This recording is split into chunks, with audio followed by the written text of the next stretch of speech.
Vamos lá, Marcos 15, verso 21 até ao final. Constrangeram um certo Simão, Cireneu, pai de Alexandre e de Rufo, que por ali passava, vindo do campo, a que levasse a cruz. E levaram-no ao lugar do Gólgota, que se traduz por lugar de caveira.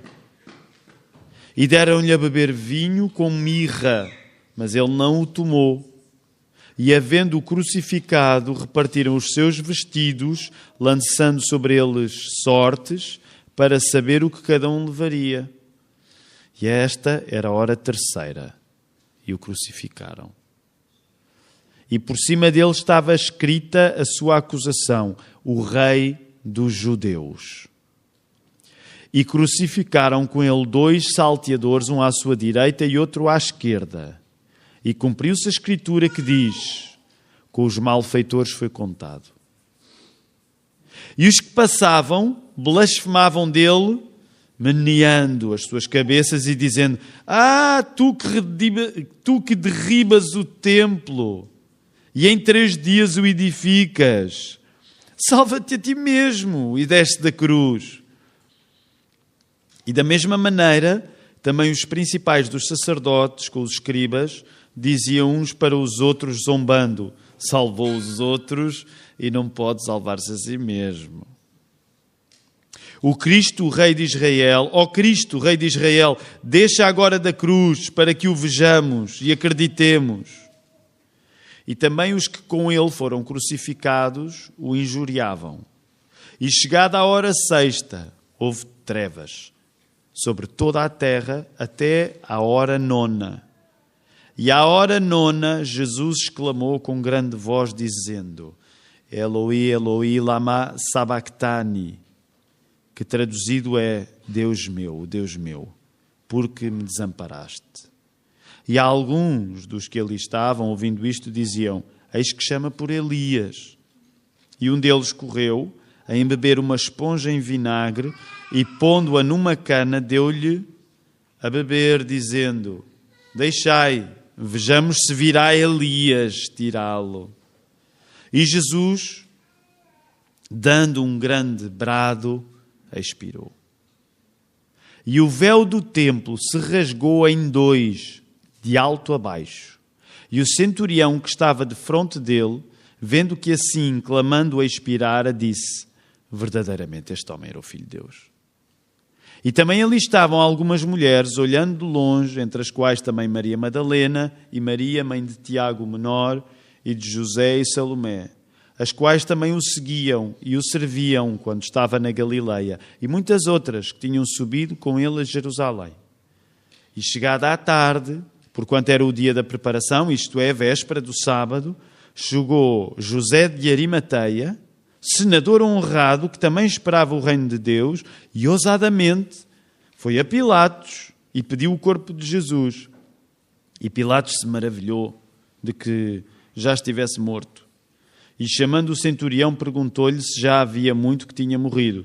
E tendo certificado pelo centurião, deu o corpo a José, o qual compraram um lençol fino e, tirando-o da cruz, o envolveu nele e o depositou no sepulcro lavrado numa rocha e revolveu uma pedra para a porta do sepulcro. E Maria Madalena e Maria, mãe de José, observavam onde o punham. Vamos voltar a um texto. Se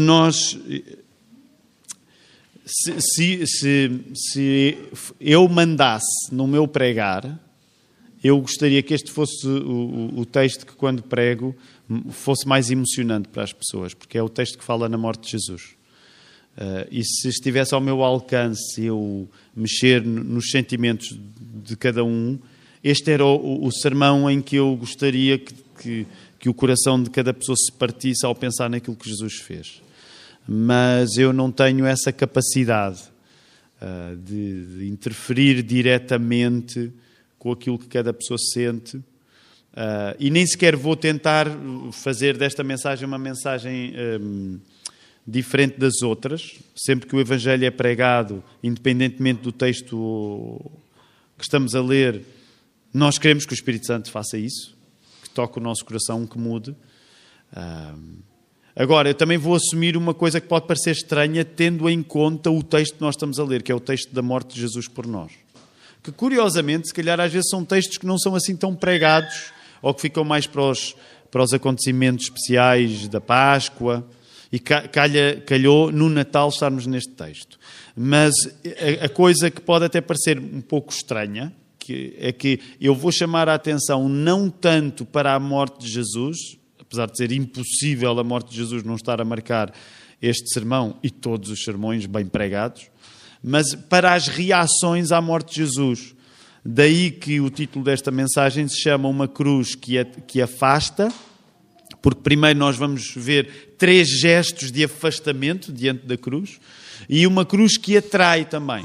Então, uma cruz que afasta e uma cruz que atrai. Como o texto não é curto, eu não vou fazer justiça a tanta coisa que havia para dizer acerca deste assunto. Por exemplo, não vou fazer justiça a Simão Cireneu, verso 21, uma personagem algo estranha, que no meio daquela caminhada terrível, porque lembrem-se, Jesus tem de levar, isso era uma coisa típica da condenação de ser crucificado, o próprio condenado tinha de levar a cruz. Há várias formas de cruz. Sabem, em 2011, quando foi a primeira vez que preguei acerca deste texto, dava detalhes acerca dos tipos de cruz diferentes que existem, e há muitos detalhes que hoje não vou estar a oferecer. Este próprio Simão Cireneu, que provavelmente vindo do campo é ali surpreendido, nós não sabemos bem quem ele é, mas a verdade é que ele oferece a sua força ao momento de fraqueza de Jesus e acaba por integrar esta história. Podia falar-vos, por exemplo, ainda no verso 22, mencionei o 21, em tudo aquilo que, no meu caso, não tem de ser o vosso, mas é interessante porque aquele lugar era chamado o lugar da caveira. Sabem que é isso que a palavra Calvário quer dizer, do latim. Gólgota, neste caso, estamos a falar na palavra original aqui no texto bíblico, no latim tornou-se Calvário, quer dizer caveira. Ainda hoje, muitas vezes as pessoas dizem, és o meu Calvário, não é? Quando sofrem por alguma coisa, este é o meu Calvário. Esse é o lugar da caveira, que foi o lugar onde Jesus foi crucificado. Ainda hoje se discute do lugar, porque há, por exemplo, a Igreja do Santo Sepulcro. Eu não sei. Quem é que aqui já foi a Israel? Quem é que já foi? Eu não levanto a mão porque de facto não fui. Ninguém foi a Israel aqui. Então, hoje estou à vontade, se eu disser alguma coisa mais fora, não está aqui ninguém para dizer, não é assim. Mas sabem que a maior parte da tradição protestante não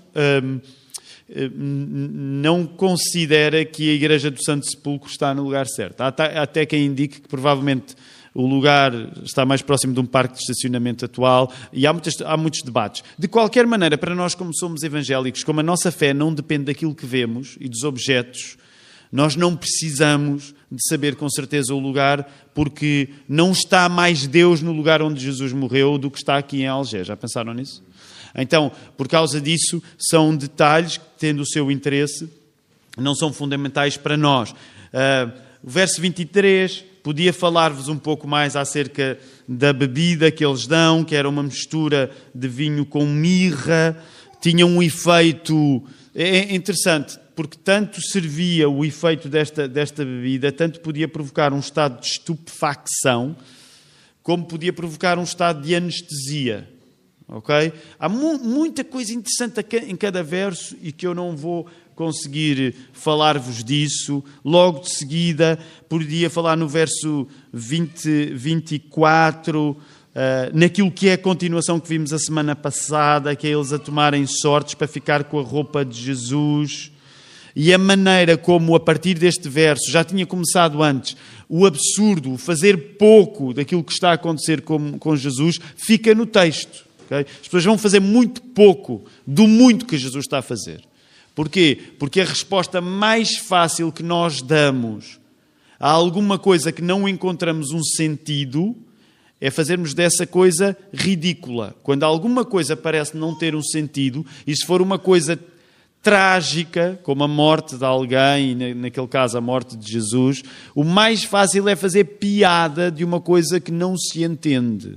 E é isso que vocês vão ver começar a acontecer. Olha, aí o verso 25 era a hora terceira. Podia-vos falar do tempo que estas coisas levam. Porque se vocês repararem, é citada a hora terceira, é citada a hora sexta, e no verso 34 finalmente é citada a hora nona, quando finalmente Jesus morre. Esta morte é uma morte até, permitam-me dizer assim, tão estúpida que leva tempo. Não é de cinema, são horas de sofrimento. Sabem o pior que há no tédio? O pior que há no tédio também há na morte de Jesus. Isto leva tempo.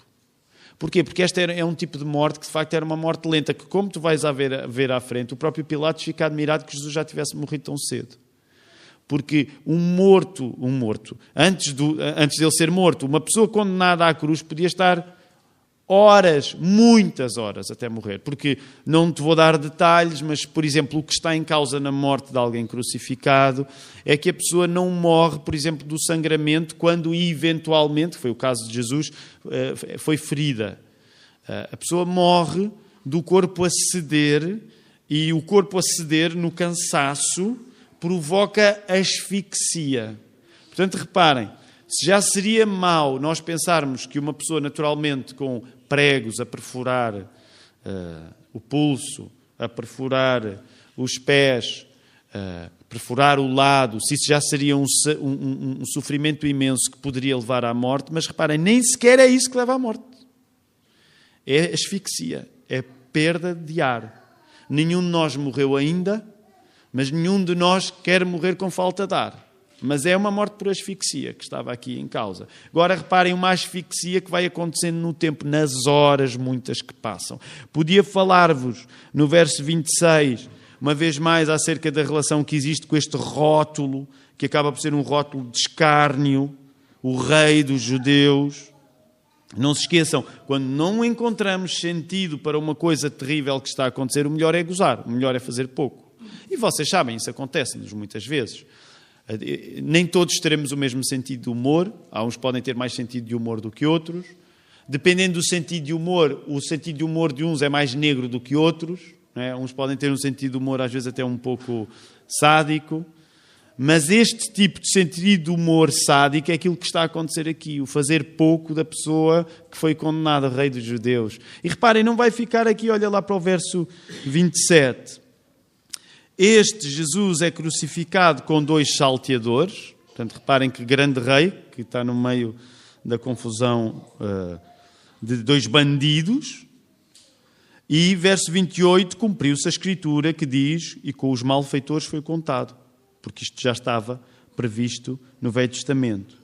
E olhem agora, verso 29. E os que passavam blasfemavam dele, meneando as suas cabeças, portanto, agitando as suas cabeças, dizendo, e agora estou a parafrasear, não eras tu que mandavas o templo abaixo e que o reedificavas? Então, salva-te a ti mesmo, desce da cruz. Não são só os transeuntes, as pessoas que estão a passar que fazem esta piada. Até os religiosos fazem esta piada. Verso 31. Da mesma maneira, também os principais dos sacerdotes, com os escribas, diziam uns para com os outros zombando, salvou os outros e não se consegue salvar a si mesmo. Verso 32. Eles continuam a zombaria. O Cristo, ó Cristo, Rei de Israel, desce da cruz, para que agora nós vejamos e acreditemos. Também os que com eles foram crucificados o injuriavam. Portanto, reparem, são 3 tipos de pessoas. Eu quero chamar a atenção para os 3 tipos de pessoas. As pessoas, os transeuntes que andam na sua vida. Sabes, calcula-se que de facto o Calvário, o Gólgota, estava num lugar de passagem entre vamos dizer assim, o exterior da cidade e a entrada na cidade. Portanto, era vamos dizer assim, era uma das vias mais concorridas, da cidade. Okay? As pessoas acabavam por passar lá. Então, as pessoas que estão a passar de um lado para o outro, primeiro grupo de pessoas. As autoridades religiosas, sinédrios, escribas, fariseus, segundo tipo de pessoas. E os ladrões, terceiro tipo de pessoas. É verdade que tu sabes que há um evangelho que te vai dizer, dá-te um detalhe que Marcos aqui não dá. Porque aqui os salteadores, os 2, são colocados como maus. Mas há um detalhe que Marcos não fala aqui. Não é uma contradição, são detalhes que não são dados aqui, que é um deles deu a volta. Mas pensa nestes 3 tipos de pessoas. Os que passam de um lado para o outro, os religiosos e os bandidos que foram crucificados ao lado de Jesus, todos eles fazem pouco de Jesus. Uma vez, um dos meus escritores preferidos da língua portuguesa, ele não é muito conhecido, curiosamente é um escritor brasileiro, que eu já tive o privilégio de conhecer pessoalmente, chama-se Alexandre Soares Silva. E ele é um escritor muito engraçado, muito engraçado. Nem é muito conhecido no próprio Brasil, não é um escritor muito conhecido, mas ele tem muita graça. E uma vez ele escreveu um texto, eu acho que ele não tem propriamente uma posição de fé, mas é uma pessoa que quando escreve, pelo menos tem simpatia para com a fé cristã. E ele uma vez disse uma coisa, foi a única vez que eu discordei dele, porque ele tem muita piada e tem um grande sentido de humor e eu gosto muito dele. E ele uma vez estava num texto a escrever que era uma grande falta de gosto fazer pouco de alguém a sofrer. E eu acho que sim, por um lado, imagina, se alguém está a sofrer e eu faço pouco, se o João estiver a passar mal e eu fizer pouco do sofrimento do João, não é bonito, de facto. Concordam? Não é bonito. Mas houve uma coisa que eu discordei dele. Eu discordei de que não poderia haver bom humor no sofrimento. E o meu ponto é este, porque ele estava a falar acerca disto, e ele estava a dizer que uma coisa triste, quando li estes textos, portanto este meu amigo Alexandre Soares Silva, era haver alguém que fazia pouco de Jesus quando Jesus estava a sofrer. E eu estava a dizer, olha, eu concordo até certo ponto, porque as piadas que são feitas acerca de Jesus, atenção, vocês não precisam concordar comigo acerca disto, esta é a minha postura. As piadas que são feitas acerca de Jesus não são más. Eu acho que elas até têm uma certa graça. E isso até é mais chocante. Percebem? No sentido em que, se vocês olham para alguém que entendem que essa pessoa diz que ia e fazia, e de repente essa pessoa ficar limitada, vai ser normal a gente ver, olha, grande campeão. Portanto, vocês não precisam ter a mesma opinião acerca disto, mas o que é mais chocante nestas piadas é que elas não deixam de ser boas piadas. Mas elas são as piores piadas que já existiram, mesmo que pudessem fazer as pessoas rir. Porque elas são as piadas acerca do Criador. Todas as coisas. E isto é uma coisa que cada vez eu leio este texto, eu não digo assim, que piada de mau gosto. Não, de facto, a piada não tem bom gosto. Mas ela tem uma certa graça. Porque eles, naquele momento, eles estão a pegar aquilo que entendiam acerca de Jesus e a voltar contra Jesus. E há uma coisa que eu gostava que tu pensasses acerca disso. Até porque uma das tónicas ao longo do estudo do Evangelho de Marcos foi a ideia dos milagres no coração. Tu sabes, quando nós aqui há uns anos estudámos o Evangelho de Marcos, depois eu, uns anos mais tarde, editei um livro, não é com todo o Evangelho de Marcos, é só com uma parte, ainda está para ser acabado, mas que se chama Milagres no Coração. E, portanto, esta ideia de milagres no coração tem sido um tema recorrente ao longo do nosso estudo do Evangelho de Marcos. Ou seja, lembram-se qual é a tese? Agora deixem-me perguntar, até porque estamos a chegar ao fim, nós não vamos fazer testes, está bem? No final dava-me uma certa vontade de fazermos agora um teste sobre o Evangelho de Marcos e ver quem é que passava. Mas qual é a tese fundamental que nós tiramos quando, ao lermos este Evangelho, falávamos de milagres no coração? Porquê que os milagres no coração, de certa maneira, são mais importantes do que os milagres no corpo? Porque várias vezes mencionámos esta ideia. Quem é que se oferece aqui com coragem para explicar porquê que os milagres no coração são mais importantes do que os milagres no corpo? Depois de termos lido este Evangelho todo. Porque eles transformam a nossa alma, como muitos dos milagres que Jesus fez no corpo não indicaram que as pessoas que beneficiavam desses milagres tinham a sua alma transformada. Por exemplo, não vou justificar muito, mas se tu fores logo para o capítulo 1, um leproso foi curado e Jesus disse, tu agora ficas calado. E ele não ficou calado, prejudicou a vida de Jesus logo ali no capítulo 1. Outras pessoas foram tocadas por milagres, por exemplo, vou só dizer mais um, porque havia outros que podíamos dizer. Marcos 5, quando o endemoniado é curado, aquelas pessoas que não podiam aproximar-se dele, elas não gostaram do milagre, elas beneficiaram do milagre, mas não gostaram do milagre. Porquê? Porque uma das coisas que o Evangelho de Marcos nos está a dizer é que até pessoas que beneficiam fisicamente de Jesus, muitas vezes não beneficiam espiritualmente porque o milagre não lhes aconteceu dentro do coração. Não se arrependeram dos seus pecados. Mais, só um terceiro e último exemplo. Quando Jesus, em Marcos 6, vai pregar à sua terra, em Nazaré, e ele se apresenta como o cumprimento das Escrituras, os de Nazaré ficam escandalizados que aquele velho conhecimento, Jesus, eles tinham visto Jesus a crescer, pudesse reivindicar uma nova personalidade. E eles rejeitam de Jesus de uma maneira que Jesus não pôde fazer sequer grandes milagres físicos ali. Portanto, uma das coisas que o evangelista Marcos quer dizer é que o mais importante não são os milagres físicos. É o milagre no coração, é o arrependimento. Esse é o milagre mais importante de todos. Então, tendo isto em conta, eu quero que tu penses nisto nesta hora. Quando este gozo todo, este escárnio, está a ser dado a Jesus, o milagre maior do que todos que Jesus tem a fazer agora é não fazer milagre nenhum. O maior milagre que Jesus tinha para fazer nesta hora era não fazer milagre nenhum. Deixa-me perguntar-te, Jesus podia ter feito um milagre e livrar-se? Ele podia. Mas como ele estava investido no maior milagre de todos, que era dar a sua vida para salvar aqueles que são seus, ele não o fez. O maior milagre era não fazer nada. É assim que Jesus podia salvar alguém. Ter de aturar aquelas piadas, que até, num certo sentido, tinham a sua graça. Porquê? Porque é assim que ele pode salvar alguém. E, portanto, a salvação é a lição menos aprendida do momento. Porquê? Porque ganhou espaço o escárnio. Deixa-me dizer-te, se tu fores consumido por cinismo, por escárnio, tu não vais entender a salvação. Da mesma maneira que aqueles transeuntes, as pessoas estavam a passar, não entenderam, da mesma maneira que as autoridades religiosas não entenderam e da mesma maneira que aqueles bandidos que foram crucificados com Jesus na cruz não entenderam. Agora, eu quero chamar rapidamente para 3 figuras positivas. Estes 3 movimentos são os 3 movimentos que se afastaram da cruz. Eles olham para a cruz, fazem pouco, fazem piadas e eles afastam-se da cruz. Mas nós temos 3 movimentos no texto que nós lemos de pessoas agora que se aproximam. E é este contraste que eu gostava de fazer ao lermos este texto. Repara, quais são os 3 movimentos de aproximação? Portanto, vamos voltar aí onde ficámos. Verso 33, chegada a hora 6ª, houve trevas sobre toda a terra, até a hora 9ª. Mateus, o Evangelho de Mateus vai nos dar detalhes que Marcos não dá, acerca de coisas extraordinárias que aconteceram em Jerusalém nesta altura. À hora 9ª, Jesus clamou com grande voz, dizendo: Eloi, Eloi, lama sabachthani, que traduzido é: Deus meu, por que me desamparaste? E há alguns dos que ali estavam ouvindo diziam: eis que chama por Elias. Uma vez mais, a tentar interpretar.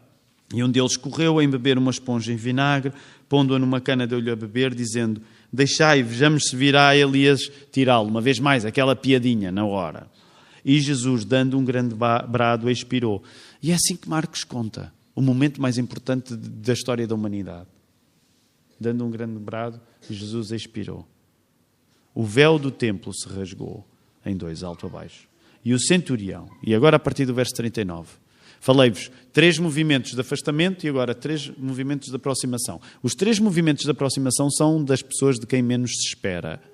E deixa-me voltar a dizer, os 3 movimentos de aproximação são das pessoas de quem menos se espera. E tu vais ver agora a cada passo. Número 1, centurião.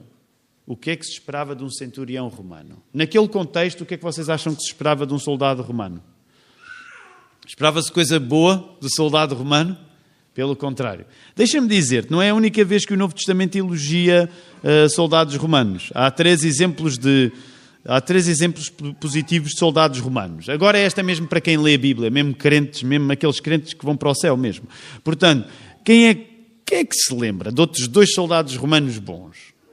Que não é só este. Pastores não podem responder, nem seminaristas, nem nada. Quem se lembra? Outros 2 bons soldados romanos que aparecem no Novo Testamento. Quem é que disse Cornélio? Está certo, está certo. Ainda antes de Cornélio. Ainda há um outro. O do servo, exatamente. Então, 3 vezes em 3... Qual? Mas isso já é com Paulo, isso já é no Novo Testamento, é verdade. É verdade. Eu, por acaso, o da guarda, estás a falar já Roma, né? Exatamente. Esse não existe, esse está lá também. Mas neste caso, os 3 que eu quero elogiar são 3 soldados romanos que são um exemplo para cristãos. É interessante. Este, de facto, aquele que foi pedir a Jesus por causa do seu servo, e depois o de Cornélio. Reparem, isto só para vos dizer, há aqui depois muitas discussões teológicas, porque aquilo que ele diz, nós não temos a certeza do tipo de entendimento que o centurião romano tinha quando disse isso, ok? Mas o facto é que ele diz assim, verdadeiramente este homem era o Filho de Deus. Aquele soldado romano tinha tudo para não compreender isto. Mas ele compreendeu. É por isso que a frase que ele diz acaba por ser ainda mais surpreendente. Porque não se esqueçam, vocês vêm de 3 movimentos de afastamento da cruz. No sentido de... E de repente o soldado romano que tem responsabilidades para que aquela execução fosse executada, permitam-me a redundância, ele dá o contrário, ele aproxima-se da cruz. No sentido em que ele aproxima-se da cruz. Não é o único movimento. O que é que diz logo a seguir no verso 40? Eu falei-vos em pessoas, movimentos de quem se espera pouco. Quem é o segundo movimento? Verso 40. Quem é o segundo movimento? Digam lá, está no verso 40. São as mulheres. São as mulheres. Deixa-me fazer-te uma pergunta. Onde é que estavam os homens? Onde é que estavam os homens? Havia um, nós sabemos por outros evangelistas que havia um. Quem é aquele que salva a honra dos discípulos? João, porque está perto de Maria. Os homens, não levem mal dizer assim, bazaram todos. E quem está lá são as mulheres. E isto deveria chamar a nossa atenção. São as mulheres que ficam. Os homens foram embora, os homens têm o destaque, os homens têm os cargos oficiais. E deixa-me já dizer-te, até porque estás numa igreja que acredita, sem qualquer tipo de reserva, que, por exemplo, a responsabilidade pastoral é só para homens e tudo isso, mas isso não nos impede de reconhecer. Aliás, nós acreditamos isso por causa da Bíblia, mas não nos impede de reconhecer que a Bíblia nos fala, por exemplo, nesta hora, de que as mulheres foram mais homens do que os homens. Elas mantiveram-se lá. E por isso elas ganham aqui um contraste. Pensa, centurião romano, seguido mulheres, são elas que acompanham, mãe de Jesus, uma série delas. Encontras aí Maria Madalena, Maria, mãe de Tiago Menor e de José, e Salomé, as quais também o seguiam e o serviam quando estava na Galileia, e muitas outras que tinham subido com ele a Jerusalém. E agora, o último, terceiro movimento, inesperado também. Chegada à tarde, verso 42, porquanto era o dia da preparação, isto é, véspera de sábado, quem é que chega aí? Verso 43, quem é este?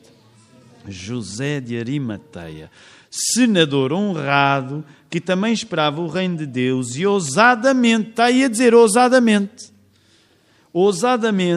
foi a Pilatos e pediu o corpo de Jesus. Olha, não é pelo facto de ele ser um homem respeitado que aquilo que ele foi fazer não deixou de ser uma grande coragem, porque o texto está a dizer ousadamente. Tenta só posicionar-te no lugar de José e naquela época. Jesus tinha sido acabado de ser executado como um bandido. Quem é que era a pessoa de bem que queria naquela hora ser misturada com alguém que tinha acabado como um bandido, tinha acabado de morrer como um bandido? José de Arimateia, homem honrado, colocou a sua reputação em causa para ir direto. Ele era uma pessoa influente, ele vai direto a Pilatos e ele diz, eu trato disto. Nós sabemos por outro evangelho que há alguém que está com ele. Quem é? Quem é que está com José de Arimateia? Nicodemos. Que curiosamente aparece no Evangelho de João, no capítulo 3. Pensa nisto. Gostava de chamar a tua atenção para isto. Pensa nisto. Tu tens um soldado inimigo, mulheres e um velho que era um crente anónimo, porque ele só deu a cara na hora em que os que deram a cara não estavam a dar. É por isso que este texto fascina-me sempre. Porque os homens, os discípulos que deram a cara durante o tempo todo, nesta hora não conseguiram dar a cara. E José de Arimateia, que não deu a cara por Jesus antes, dá agora. Então eu quero chamar a tua atenção para 3 características aqui. Vale a pena só terminarmos de ler o texto. Chegou José de Arimateia, homem senador honrado, que também esperava o reino de Deus, e ousadamente foi a Pilatos, pediu o corpo de Jesus, e Pilatos se maravilhou. Novamente, maravilhou no sentido de surpreendeu-se, ficou fora de si. Porquê? Então já morreu? E chamando o centurião, perguntou-lhe se já havia muito que tinha morrido. E tendo certificado pelo centurião, deu o corpo a José, o qual comprara um lençol fino, e tirando-o da cruz, o envolveu nele e depositou no sepulcro lavrado numa rocha, no sepulcro novo, e revolveu uma pedra para a porta do sepulcro. E Maria Madalena e Maria, mãe de José, observavam onde o punham. Eu quero terminar chamando-te a atenção para 3 características dos bons. Quando eu digo dos bons, daqueles que se aproximaram da cruz. Primeiro, este centurião admira-se. Tu, se queres seguir Jesus, tens de cultivar a tua capacidade para permaneceres admirado por Jesus. Isso significa, quero dar-te um conselho para fazer isto acontecer na prática. Tu precisas ler a Bíblia. Precisas mesmo ler a Bíblia. Porque quando nós lemos a Bíblia, a nossa admiração cresce. Se nós não lermos a Bíblia fica assim numa espécie de massa cinzenta, familiar, mas que nós não estamos a ser tocados pelo poder das palavras da Bíblia. Tu precisas de ler a Bíblia para te surpreenderes, para te admirares com o teu Senhor. Segundo aspecto, a reação das mulheres é de acompanhamento. As mulheres acompanharam Jesus no momento mais difícil. Se o centurião se admirou, as mulheres acompanharam. As mulheres... E quero dizer isto, no sermão, quando preguei há mais de 10 anos, eu não disse isto, mas deixa-me dizer agora desta maneira. Acompanhar foi a arte que estas mulheres praticaram, sendo mais homens do que os homens. E agora permitam-me falar para os homens dizer isto. Para as mulheres não pensei nada em específico para dizer. Nós às vezes homens, estou a generalizar obviamente, mas nós às vezes homens somos de impulsos e de objetivos e tudo isso. Mas ser homem, como estas mulheres foram, é ficar na hora difícil. Ficar na hora difícil. E muitas vezes a tentação, estou a falar por mim, quando nós... Eu acho que os homens têm dificuldade em ficar quando sentem que não estão a cumprir nenhum objetivo. Eu não estou a dizer que as mulheres são necessariamente mais santas que os homens. Mas há aqui uma arte do acompanhamento que estas mulheres exercem que nos faz entender que a coisa mais corajosa às vezes é pura e simplesmente ficar, acompanhar, ficar até ao fim. Foi o que as mulheres fizeram. Portanto, o centurião admira-se, as mulheres acompanham e a terceira e última reação, José de Arimateia assume-se. Então, gostava de falar nestas 3 características. Admiração, acompanhamento, assunção. Assumir-se. José de Arimateia assumiu-se. E eu gostaria que tu, ao leres esta história, hoje, provavelmente já ouviste tantas vezes, mas aquilo que o Espírito te habilitasse a fazer na semana que está a começar agora, era esse calor que é assumir-te, como José de Arimateia fez numa hora em que o melhor era rolar baixinho. E ele assumiu-se. O poder da história de Jesus mete uns a fugir, as pessoas que passavam afastam-se, os bandidos fazem pouco, as autoridades religiosas a mesma coisa, mas aqueles de quem menos se espera, pela graça de Deus, o soldado inimigo admira-se, as mulheres acompanham e o velhote finalmente se assume. Que nós possamos ser tocados pela força destes exemplos para fazermos o mesmo com o nosso Senhor Jesus. Senhor, obrigado porque Tu estás connosco com as vidas que nós temos, que são vidas reais. Oh, Senhor, não são vidas feitas nos filmes ou nos livros, são as vidas feitas das nossas derrotas, ó Senhor, das nossas vitórias, que quando acontecem é graças a Ti. Ó Senhor, nós de um modo especial queremos pedir-Te nesta hora por consolo para a Vanessa, Senhor, e para o Amon, numa hora do contrário de todas as expectativas, de poderem ter o colo cheio de um filho, Ó Senhor, sê com eles, Senhor. Sê com eles. Nós pedimos que Tu os possas abençoar de uma maneira que a alegria que eles não sentem agora possa vir a ser um consolo futuro também, Senhor. Sê com eles lá no Brasil, Senhor. Toca o coração deles. Que eles possam sentir uma paz que excede o entendimento que só pode vir de Ti. Senhor, nós agradecemos-Te porque de cada vez que lemos o texto acerca da morte do Filho, Tu que és Pai, Filho e Espírito Santo, ó Senhor, precisamos de reagir. Dá-nos o espírito correto para, desta história de morte, que sabemos que vai ser continuada em ressurreição, vir também para nós um espírito de confiança, de alegria e de fé. É isso que nós Te pedimos para a semana que vai começar, sendo essa a Tua vontade. E pedimos isto não no nosso nome, mas no nome triunfante do nosso Senhor Jesus Cristo. Amém.